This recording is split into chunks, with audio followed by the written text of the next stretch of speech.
Hey, what's up, YouTube? It's Dubk Dad. I'm going to talk about some viable alternatives to the metagame right now. Um,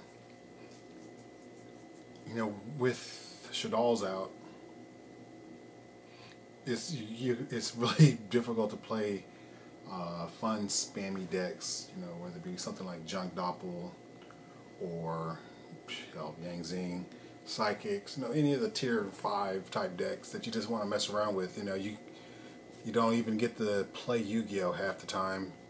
Did you try to set up first turn? They drag in your back row, and then they drop, a free big ass fusion with Shadal Fusion because you have an extra deck monster up, and that kind of sucks.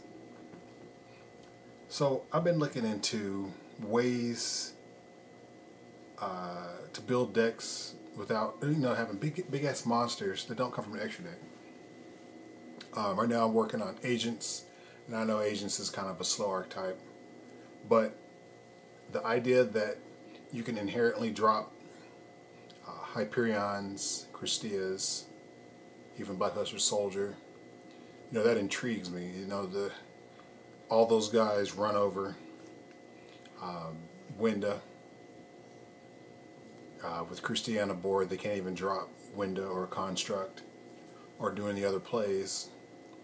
And if you control your graveyard correctly, then if they clear Christia through Breakthrough Skill or flipping Dragon or flipping Squamato, what have you, you can summon it right back. The problems I've been having though is including enough spell and trap destruction to fight through back row when it comes to decks like Satella Knights and Burning Abyss. Fighting through those Wind Blasts and Regeki Breaks is tough. When you're dropping your boss monsters and getting Wind Blast and Regeki Break and Karma Cut, shit's annoying. But I'm determined to do it. I made a video earlier saying how much I disliked the 3 new archetypes, and it's still true. I had messed around a little bit the other day with Burning Abyss. I found a build that I thought was cute. It ran Thunder Dragons, and it was really fun. Dropping Dante and Pleiades in one turn off a Soul Charge was kind of cute. But overall, I didn't like it because you still had to run those little weenies that didn't do anything. But stall. It just seemed like a really. The deck seems to me like a really fun stall deck if your opponent is being aggressive. You know what I'm saying? The deck is capable of aggression.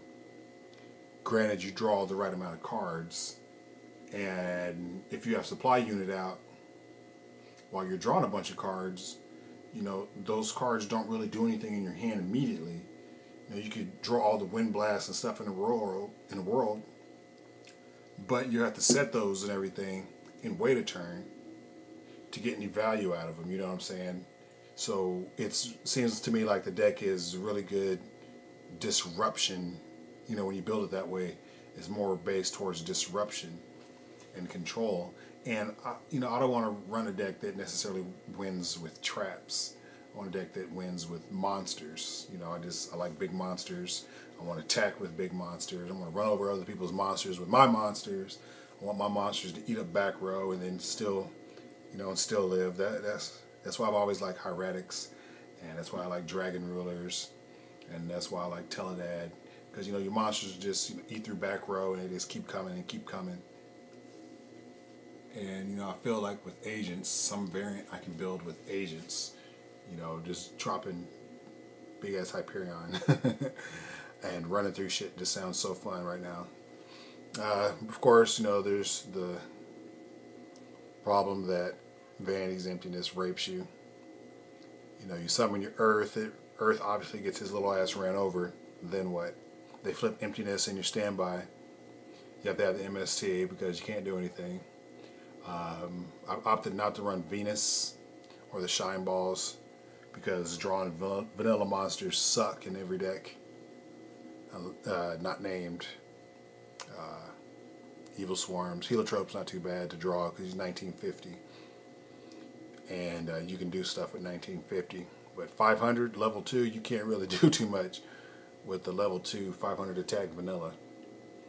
And so yeah, I'm looking into Jupiter and Uranus, yeah, and I'm going to be running a field spell so I can search Hyperion directly.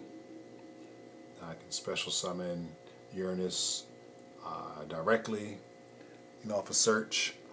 I can have really cool rank 4 plays with a Uranus and a Jupiter, or I can go in a Spark Dragon and protect my floodgates, those kind of things.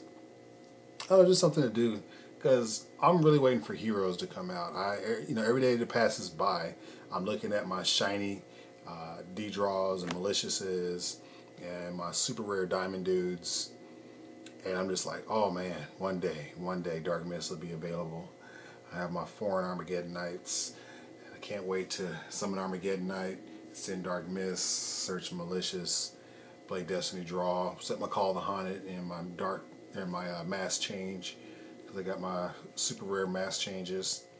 I just can't. I just want to do stuff. I don't even care if it's competitive. It's just something I want to play. You know what I'm saying? And that's what I want to play. And maybe I'll get some wins, maybe I won't. But I've always had more fun playing stuff that I like than what's actually competitive. And there's been proven time and again, playing a deck that you like, and then tweaking it to the meta. So long as you don't care about winning the whole event, you can have, some modicum of success. And, at the moment, I've been playing competitively, haven't gone to any events, so I'm not looking for a lot of success. I'm looking to have fun, and that's what's fun to me, and that's what I'm aiming to do. So I'll keep you updated how my deck goes. I'm going to try to go to the locals for the first time in like 3 months, try to get some dual vids, and we'll see how they go. We'll be playing against some meta decks, see how badly Dubk Dad gets wrecked. Been out of practice, face-to-face dueling. And plus I'll be running a tier 9,000 deck. Dubk Dad them out.